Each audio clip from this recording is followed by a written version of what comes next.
Have you ever wondered what it truly takes for a single musician to shape the sound and spirit of one of the greatest rock bands on earth, and how that same force of nature could also become his undoing?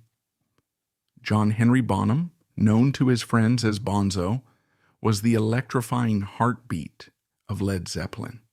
His powerhouse drumming drove the band to unimaginable heights, yet the intense lifestyle that came with being in Zeppelin contributed to his tragic death at the young age of 32. If you think the 1970s rock world was all bright lights and glory, think again. Bonham's life story shows us both the thrill of the stage and the perils lurking in that tumultuous world. And now let's dive deeper to discover how a builder from the Midlands in England ended up at the pinnacle of rock superstardom, only to lose his life to the same pressures that propelled him there. John Bonham died on September 25, 1980, cutting short not just his own life, but also the existence of Led Zeppelin itself. The band was rehearsing for what was set to be a triumphant North American tour, the first in years, especially after a slew of personal tragedies had plagued the group in the mid-1970s. Fans across the globe expected Led Zeppelin to storm back onto stages and reaffirm their legendary status.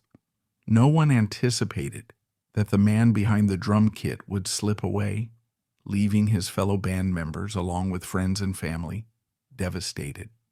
The official cause of death was accidental. He had consumed an enormous amount of alcohol and while sleeping choked on his own vomit. It was a heartbreaking end for a man known not only for his monstrous drum fills, but also for his jovial spirit, love of family, and surprising down-to-earth qualities that most people never knew. Yet to fully understand why John Bonham died so young, it's essential to see the forces at play in Led Zeppelin. The band rose to become one of the most influential, dynamic, and often mysterious rock ensembles in history. Within that environment of screaming fans, intense touring schedules, and unlimited financial resources, Bonham found both heaven and hell.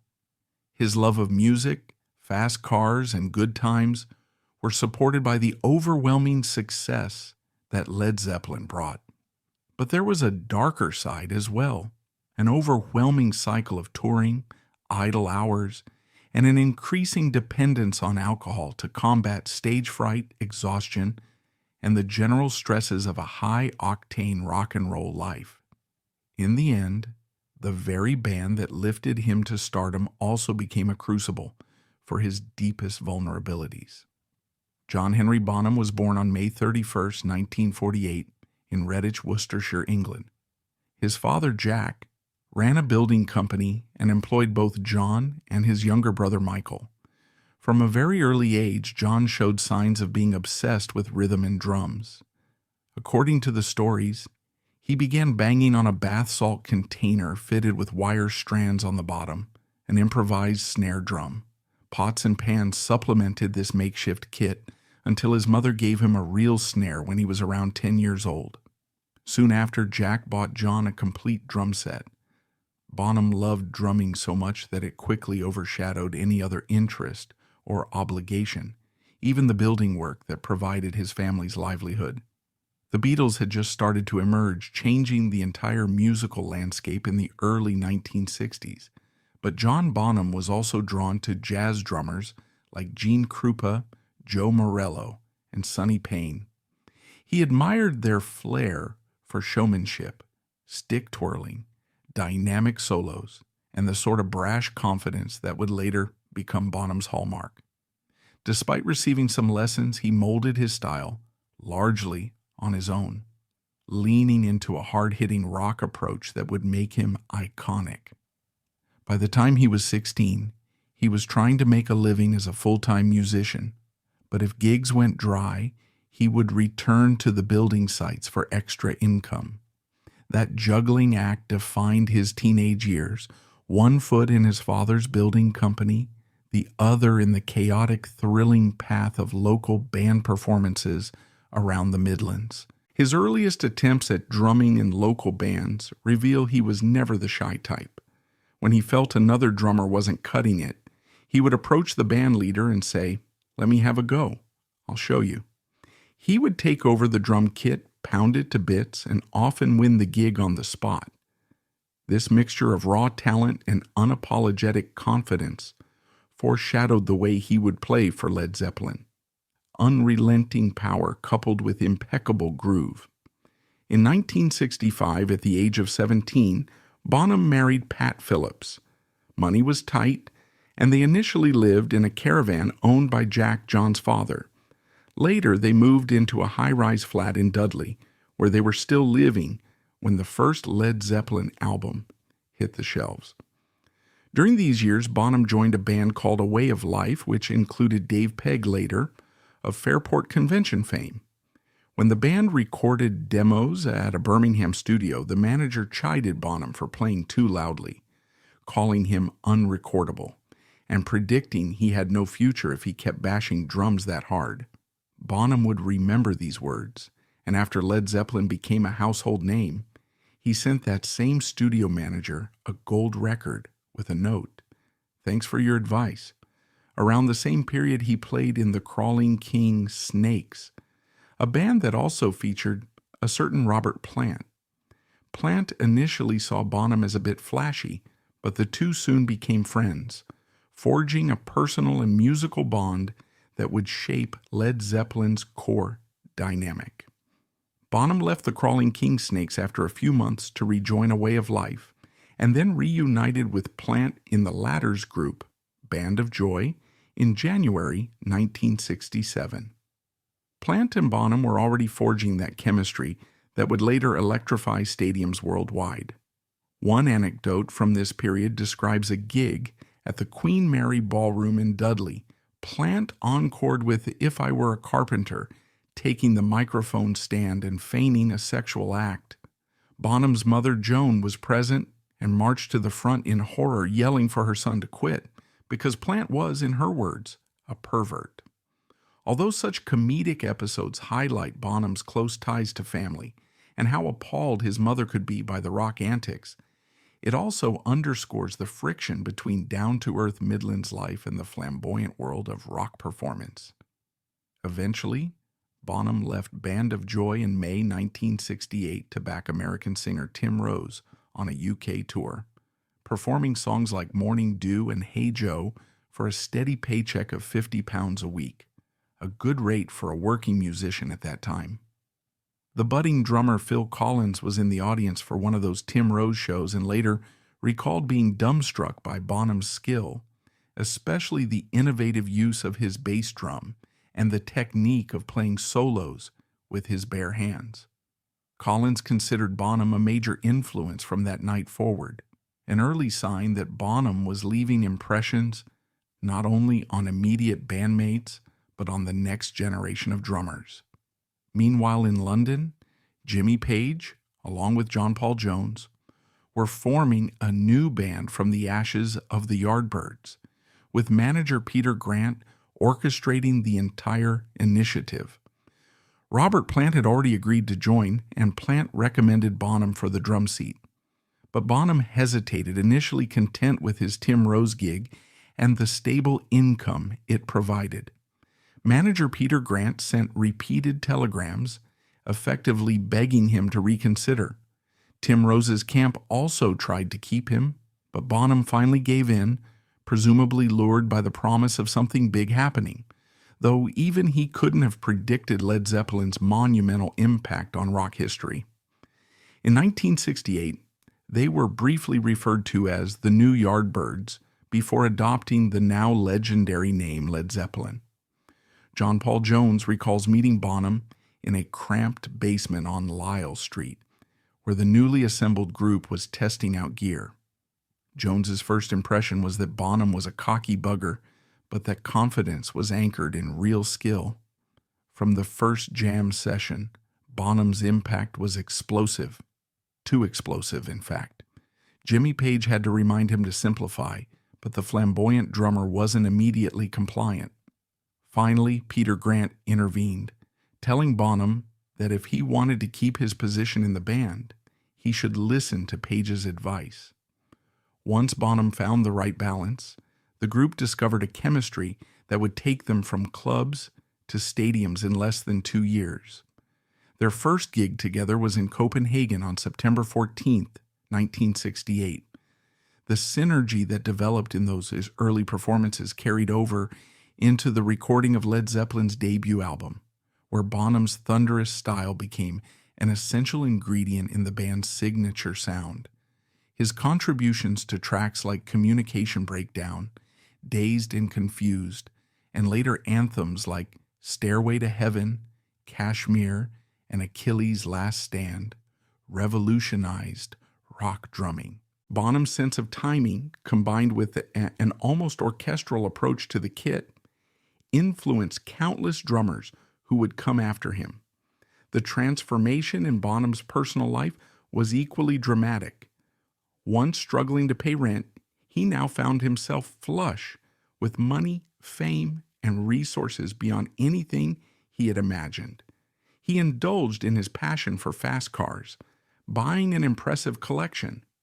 He also purchased the Old Hyde, a spacious property in Worcestershire, creating a true home base for himself, his wife Pat, and their 2 children, Jason and Zoe. Despite his new wealth, he remained rooted in the Midlands, reluctant to relocate to London or the United States. His down-to-earth nature often shone through. He disliked flying, felt uneasy during extended hotel stays, and frequently pined for the comfort of home and the routine of farm life. He loved breeding Hereford cattle, tinkering with home improvements, and generally escaping the frenzied world of rock stardom whenever possible. However, life in Led Zeppelin was anything but peaceful. The tours were long, loud, and relentless.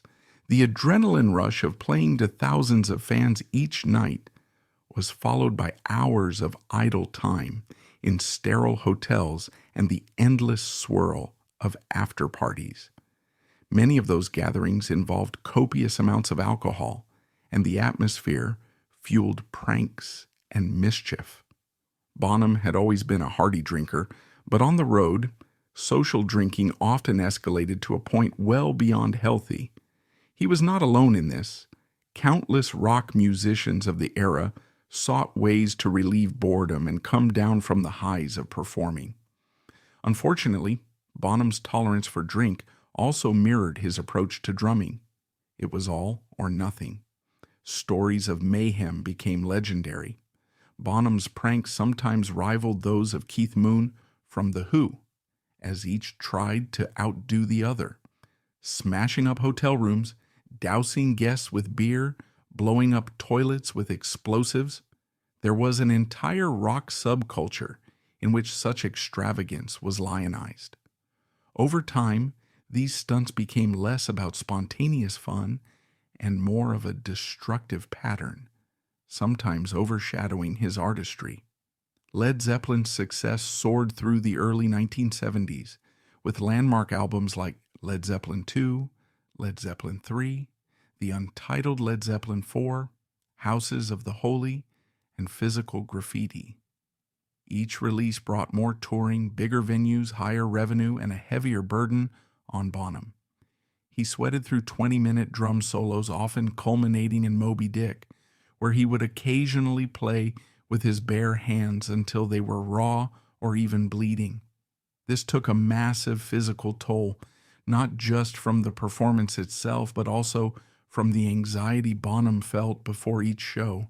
He suffered from stage fright, sometimes described as panic attacks, that only grew worse over time. The tension of waiting backstage, as he would recall, was torturous. In 1975, Bonham said, "I have terribly bad nerves all the time. Once we start into rock and roll, I'm fine. It's worse at festivals. You might have to sit around for a whole day. You avoid drink because you'll get tired and blow the gig. So you sit drinking tea in a caravan with everyone saying, 'Far out, man.'" That was the irony of Bonham's position. For all the explosive energy he exuded on stage, He was sensitive, often anxious, and needed some sort of release to cope. Alcohol frequently became that release. The mid-1970s also hammered Led Zeppelin with personal tragedies. One of the group's most devastating setbacks came when Robert Plant and his wife Maureen were in a car crash in Greece in 1975, seriously injuring Plant. The band had to postpone touring. Further complications included Plant's young son dying in 1977, which sent Plant into a profound grief that nearly ended the band entirely. During this era, the band also had some of its darkest moments with fans and security. In 1977, there was a notorious incident at the Oakland Coliseum in California, where Peter Grant, Richard Cole, John Binden, a hired security man, and Bonham assaulted a local security guard. The episodes ended in arrests, legal battles, fines, and suspended sentences. Zeppelin's willingness to tour America waned drastically thereafter, and these legal problems, combined with the personal anguish within the band, took an even greater psychological toll on Bonham, who increasingly lashed out or retreated into drink. By the late 1970s, as each band member navigated personal challenges, Page coping with his own substance issues, Plant still reeling from family tragedy, Jones trying to hold the center, Bonham's drinking soared. Not that he was perpetually drunk. There were times he could be warm, friendly, and completely in control. Fellow musicians noted that when sober, Bonzo was affable and generous. But as LO drummer Bev Bevan once noted, he overdid it and could become quite aggressive. Friends also observed that he felt enormous pressure to live up to his wild man image, an expectation ironically fed by fans and media coverage. These images of rock drummers who trashed everything in sight had become part of the Zeppelin legend, to the point that Bonham might have felt compelled to act the part whether he wanted to or not. When Led Zeppelin played 2 massive shows at Knebworth in 1979, many fans saw it as a triumphant comeback on British soil. Bonham's performance, though occasionally criticized, was still powerful enough to shake entire fields of fans. Nonetheless, it was around this time that cracks became obvious. The next year, during a German tour, Bonham fell ill on stage in Nuremberg after just 3 songs. The exact cause wasn't entirely clear, but speculation pointed to alcohol, stress, or a combination of both. These were not just random mishaps. They were clear indicators that Bonzo's body and spirit were wearing down. In September 1980, Led Zeppelin had begun rehearsing for their highly anticipated North American tour, something fans had waited for since their last U.S. appearances in 1977. On September 24th, Bonham was in a car with Robert Plant, traveling to Jimmy Page's house in Windsor, where rehearsals were taking place. Bonham abruptly commented that he was fed up with drumming. "Everybody plays better than me. You play drums and I'll sing," he reportedly told Plant. This moment of self-doubt was striking. For a man widely considered one of rock's greatest drummers, the admission that he felt overshadowed or exhausted was a major red flag. According to witnesses, Bonham started drinking vodka at lunchtime that day. No unusual occurrence by that point, but he didn't stop. He consumed an estimated 40 measures of vodka during a lengthy 12-hour binge that went past midnight. After passing out in a drunken stupor, an assistant laid him on his side, propping him with pillows in hopes of preventing him from choking. The following morning, John Paul Jones and road manager Benji Lefebvre went to wake him. Realizing they couldn't rouse him, they discovered he had died. Medical reports confirmed he choked on his vomit while asleep. There was no sign of other drugs, though rumors swirled. The official verdict at the coroner's inquest was accidental death. What made Bonham's death particularly shocking was its timing. The band was gearing up for their biggest comeback. John Paul Jones later remarked that they had high hopes everything was realigning, but Bonzo's struggles took a fatal turn that night. The reverberations of his death were felt worldwide. Zeppelin's manager, Peter Grant, fell into a long depression. The surviving band members faced an existential crisis about whether they could and should continue without Bonzo. The band eventually announced their breakup in December 1980, stating it would be impossible to continue without their dear friend. Indeed, no drummer could replicate Bonham's unique presence, skill, and synergy with Page, Plant, and Jones.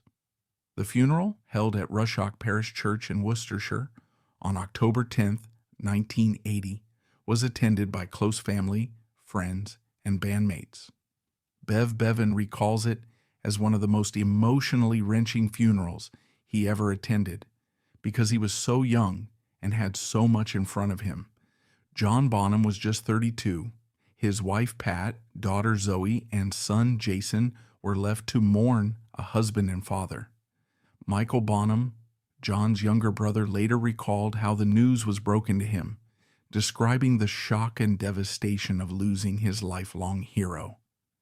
The entire Midlands community felt the blow.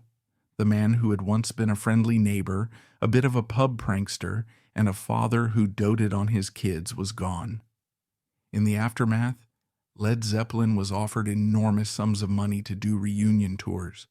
Promoters dangled tens of millions of dollars, but the core trio consistently resisted, holding that no one could truly stand in John's place.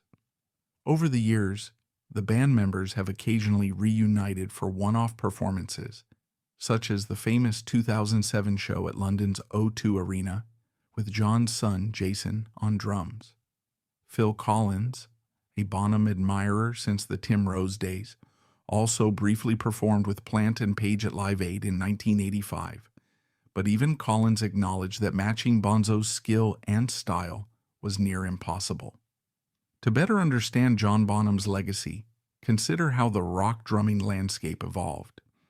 Before Bonham, drummers in popular rock bands often provided steady beats that didn't overshadow guitar solos or vocal lines.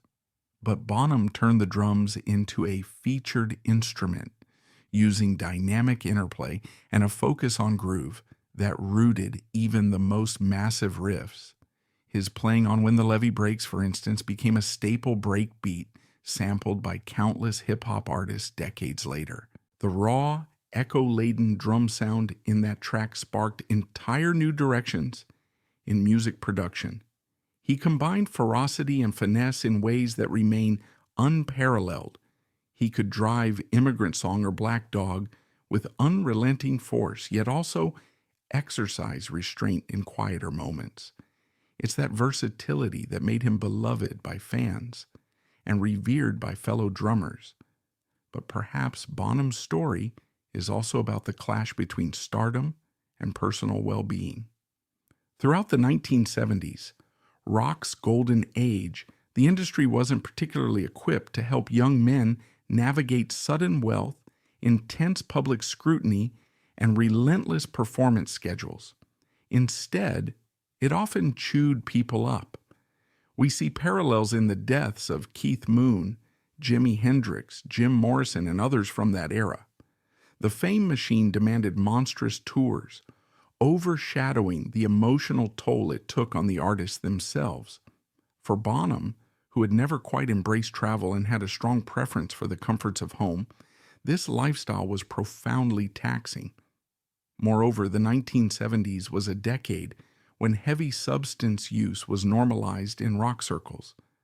Bonham's anxieties dovetailed with a culture of self-medication, especially with alcohol. Drinking was often regarded as a harmless pastime, at least in public perception.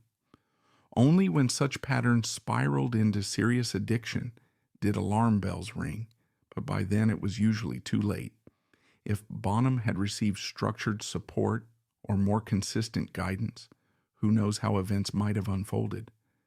There are glimpses of this man who loved the countryside, quiet family life, and the simple joy of building things with his hands. Those glimpses suggest that rock superstardom was almost an unnatural habitat for him. He flourished on stage for a couple of hours each night, pouring heart and soul into the drums, and then found it difficult to handle the rest of the 22 hours in a day. Another dimension of Bonham's tragedy is how unstoppable he seemed in his prime. Fans who watched him power through Moby Dick might have believed him superhuman. This perception, ironically, might have emboldened him to drink excessively without fear. As the years pressed on, the gap between his stage persona and his private doubts widened. He was the unstoppable force behind Led Zeppelin's juggernaut, but he was also a man prone to panic, weariness, and the destructive illusions of too much alcohol. For those who were close to him, family, friends, even bandmates, there's a deep sense of heartbreak that he never resolved these tensions in time. The 1980 rehearsals were not just a random jam session. They were the band's next big step toward reclaiming a commanding position in the rock world after years of obstacles. The news that morning that John Bonham had died seemed both a hideous shock and a grim inevitability for those who had seen his downward spiral.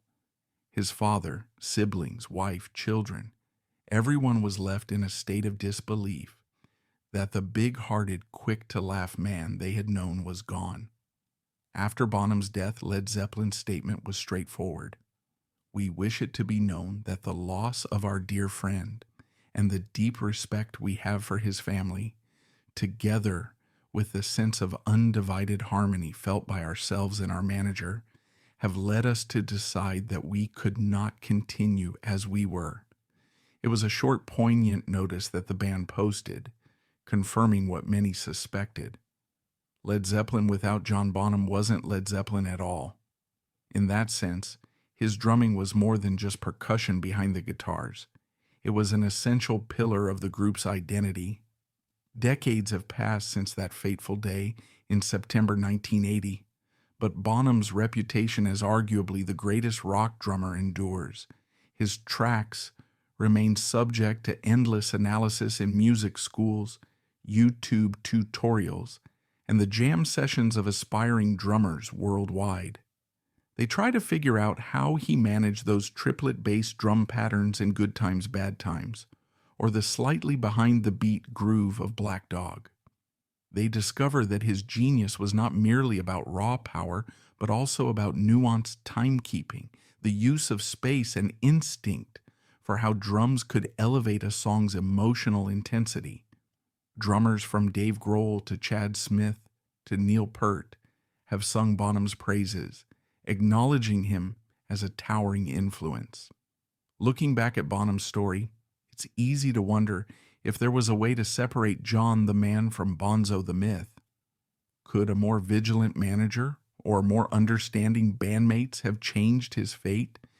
Yet if we listen to accounts from Plant, Page, and Jones, it's clear they all loved him like a brother, though they recognized that his drinking was a serious concern. The band's manager, Peter Grant, was protective but also had a larger-than-life persona of his own.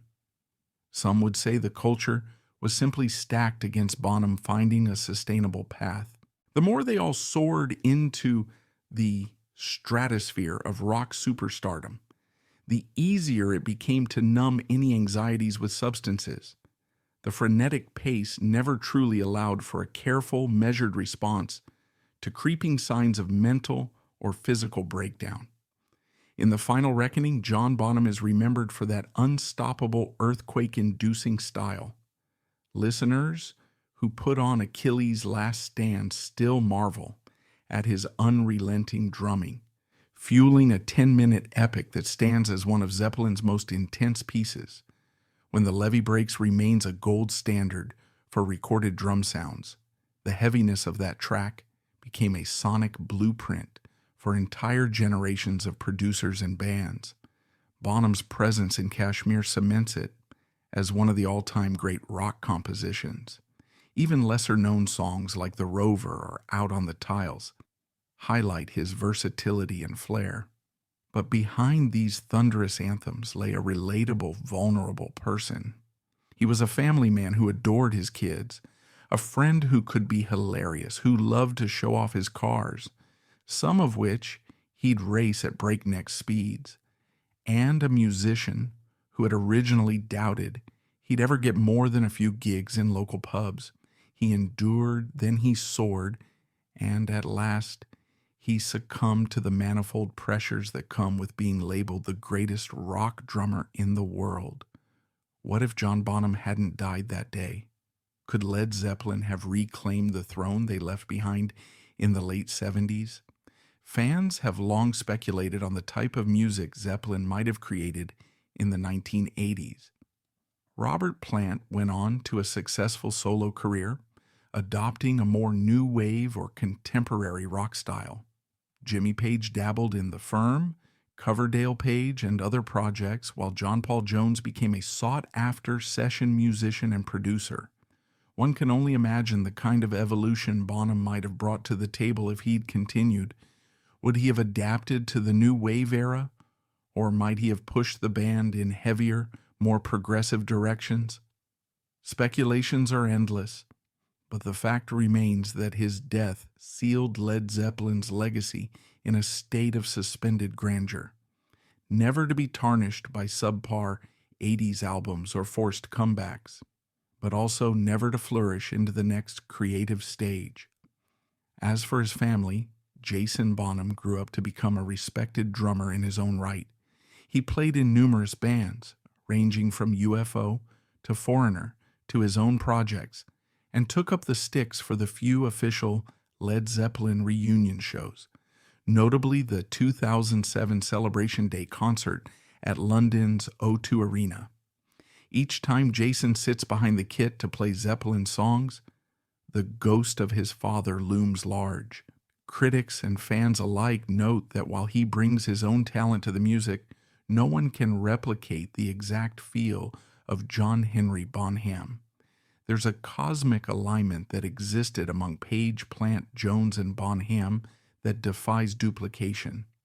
If you're a Zeppelin fan, or even just a fan of rock music, Bonham's story might serve as a cautionary tale about the extremes of the music business. Yes, there are moments of overwhelming triumph. A poverty-stricken carpenter from the Midlands becomes a household name across the globe, but the cost can be staggering if that success morphs into isolation, substance abuse, and a destructive cycle of endless touring. Bonham tried to anchor himself at the old Hyde, returning to his farm whenever he could to see his wife and kids, but each new album or world tour tore him away again, plunging him back into the same unrelenting routine. Where does that leave us as listeners or admirers of this legendary drummer? Perhaps it underscores the dual truths of the rock world, that behind every performance that ignites a stadium, there's a mortal human being dealing with fear, exhaustion, and personal demons. We see this in the history of many great artists across genres, how the stage persona can devour the private self. Bonham was never short on love from fans, but what he needed was the space and environment to address his anxieties without resorting to marathon drinking sessions. Hindsight is always clearer, and the scale of rock excess in the 1970s was such that few recognized or cared to intervene until tragedies occurred. Even Peter Grant, a father figure to the band, had his own legendary appetite for confrontation and intimidation. That energy might have fueled Led Zeppelin's unstoppable success, but it wasn't conducive to introspection or emotional support. Jimmy Page, for all his brilliance and leadership, struggled with substance issues of his own. Robert Plant was coping with catastrophic personal losses, while John Paul Jones tended to be more reserved, acting often as the stable pivot. If there was a support system within that circle, it might have been fragile at best. Ultimately, the day John Bonham died was the day Led Zeppelin, as the world knew it, effectively ended. The band recognized that an irreplaceable ingredient had vanished, leaving them with no desire to soldier on for the sake of commercial gains or brand legacy. That decision was a testament to the genuine respect they held for Bonham. It also set Led Zeppelin apart from other bands who replaced deceased members and continued. For instance, The Who found a new drummer after losing Keith Moon, and AC/DC replaced Bon Scott with Brian Johnson. Such moves can be successful, but for Zeppelin, the synergy was too delicate, the loss too profound. John Bonham's funeral drew local crowds in Worcestershire, some there to grieve the passing of a local lad made good, others to witness the end of an era.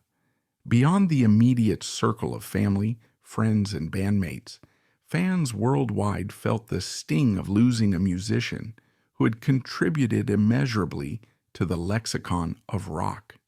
A 32-year-old father of two, gone in the blink of an eye, surrounded by the shards of broken dreams and shattered illusions of immortality.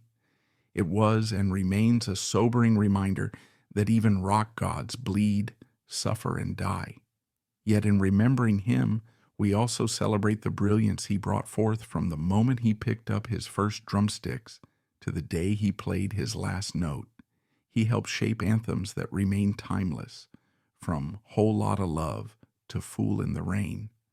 The presence of his music in classic rock radio rotations, streaming services, and even pop culture references testifies that his rhythms are embedded in our collective memory. John Bonham was a phenomenon both on and off the stage, fun-loving, comedic, raucous, and unstoppable behind a kit. In the end, we're left with a body of work that has become immortal. Fans of all ages discover Led Zeppelin anew every day, and with it, they discover Bonham's drumming. They hear the crisp attack, the resonant bass drum, the swirling fills, perhaps never realizing that behind that mastery lay a man under extraordinary strain, grappling with a mismatch between his private self and his public persona. They simply feel the pulse, that unstoppable groove. They might smile at the spontaneity and adrenaline that come pouring out of the speakers, never fully aware of the journey that brought those drums into being. Even if one doesn't fully grasp the technical genius, one can still sense the magic. That intangible spark can be heard in My Time of Dying, with its lengthy jam sections where Bonham's creativity seems boundless, or in No Quarter, where his restraint is just as telling as his power. In Moby Dick, we get the unfiltered essence of John Bonham, improvising, playing with bare hands, coaxing every possible sound from his kit. Those solos aren't mere displays of technique. They reveal a soul that thrived in the adrenaline of the moment. So as we reach the conclusion of this deeply human story, consider the final contradiction. The same unstoppable drive that made Bonham so mesmerizing ultimately contributed to a lifestyle that ended his life too soon. It's a story repeated across creative fields. Artists who burn brightly, changing the face of their discipline, but cannot sustain the pace. And while it's devastating to consider what might have been, we can also acknowledge that John Bonham gave everything he had in the time he was here. There is a raw beauty in that. Today, if you travel through Redditch or pass by the old hide in Worcestershire, you might still sense echoes of that mighty sound, a memory etched in the communities where he grew up. Local pubs and venues sometimes pay tribute to his legacy. Local friends still recall memories of Bonzo the builder's son who made it big. To the wider world, he's a legend, but to the local folks, he remains John, that charismatic kid who once banged on pots and pans. If you have a favorite John Bonham track, maybe The Ocean, with its teasing vocal count-in, or Trampled Underfoot, with that pulsating disco rock groove, you're participating in his legacy every time you tap your foot or nod your head. Each new listener who discovers Led Zeppelin keeps Bonzo's memory alive. Modern drummers attempt to replicate him. Some come close, but nobody matches him exactly because true originals can't be cloned. And here we stand, reflecting on that fateful night in September 1980, the final curtain for the man whose heart was so big and whose style was so robust that he literally changed the trajectory of rock drumming. In telling this story, we glean a deeper sense of the humanity behind the myth. John Bonham wasn't just a frenzied rock star, but also a father, husband, and builder who never entirely outgrew his local roots. He soared to the greatest heights that rock music could offer, and he paid a grievous price for it. Thank you for watching, and if you haven't already, hit the bell icon to subscribe and stay updated on more deep dives into the stories of legendary musicians who shaped the soundtrack of our lives. We invite you to share your favorite John Bonham moments in the comments below. Maybe a particular fill that gives you chills, or a live performance that blew your mind. His legacy endures in every reverb-drenched snare hit and every unstoppable bass drum pedal. Until next time, remember, sometimes the brightest lights can cast the deepest shadows, and it's in these shadows that we often find the raw truth behind the legends we cherish. Safe travels, and we'll see you in our next story.